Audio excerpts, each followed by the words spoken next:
How blessed is the man who does not walk in the counsel of the wicked, nor stand in the path of sinners, nor sit in the seat of scoffers, but his delight is in the law of the Lord, and in his law he meditates day and night. He will be like a tree firmly planted by streams of water, which yields its fruit in its season, and its leaf does not wither, and in whatever he does he prospers. Psalms 1:1-3. I love that psalm because it really stands out to me that the tree is stable, and it reminds me a lot of life and how important emotional stability is. And I love the fact that the Bible itself points a lot to our emotions and our circumstances, and Psalms is a really important place to look for that. I love that the writer of Psalms always points back to God, but yet is really honest about the emotions that they're experiencing. In Psalms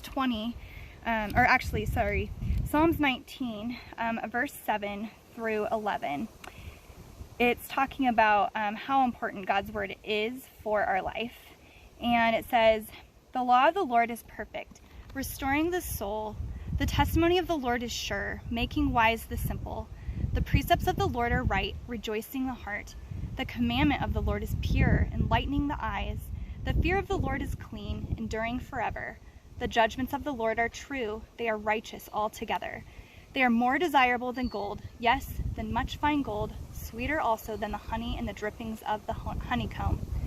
Moreover, by them your servant is warned, and keeping them there is great reward." And that is Psalms 19, verse 7-11. And those are just great reminders of how healthy it is to have a really good emotional stability and to know how to live your life in a way that's really stable, even when your feelings and your circumstances don't always feel stable.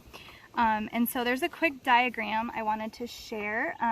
It's called the train diagram, and it's a really important diagram because it's something I go back to through a lot of different seasons in my life, and also in a lot of times daily. I can definitely have different feelings that arise all throughout the day and tough circumstances that can happen when I'm least expecting it.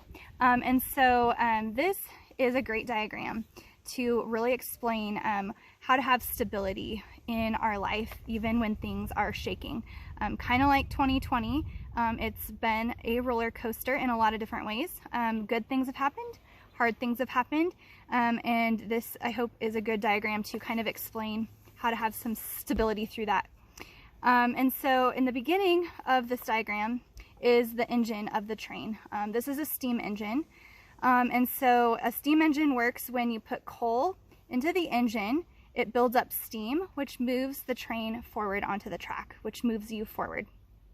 And so there's the engine, there's the coal train, where the coal car, where you put coal into the engine to keep moving forward.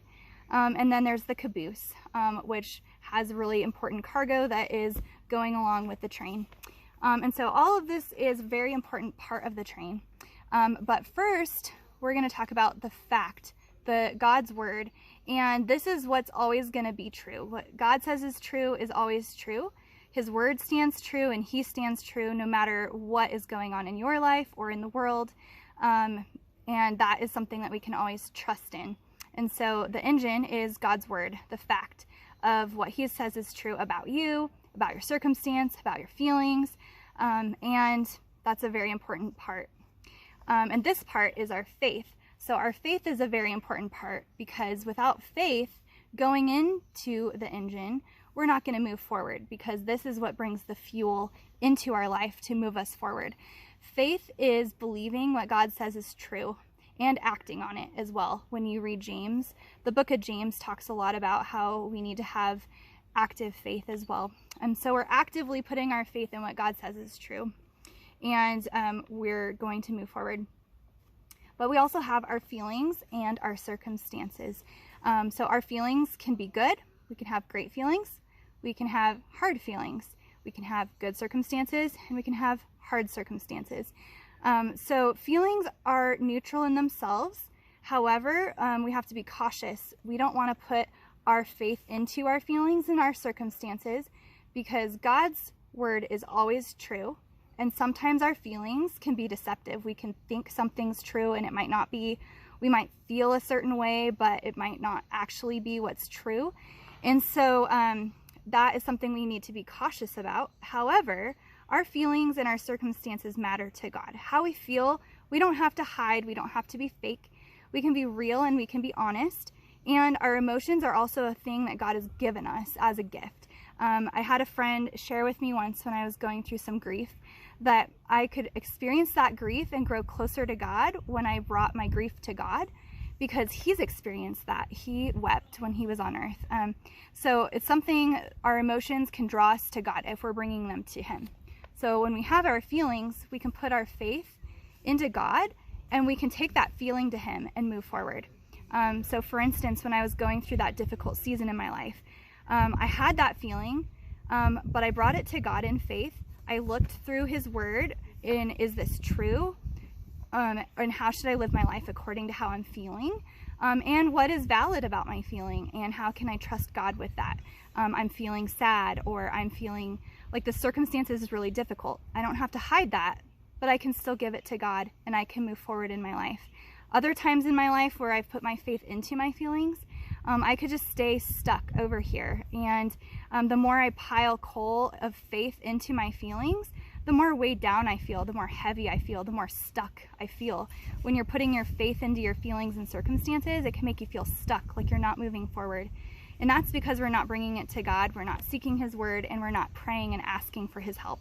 And so I hope this really helps. It helps me a lot. And I pray you're having a great day. And if you're not, I just pray that you can bring that to God and look at his word, and also pray and tell him how you're feeling. He already knows how you're feeling, but he also wants us to be honest with our feelings so that he can be there for us and encourage us through that. If you need to reach out, I'd love you to message me. I'd love to be praying for you. And I just pray that you have a really great day, and just go to God's word. And Psalms 19 is a great place to start if you don't know where to start right now in the Bible. So have a good day.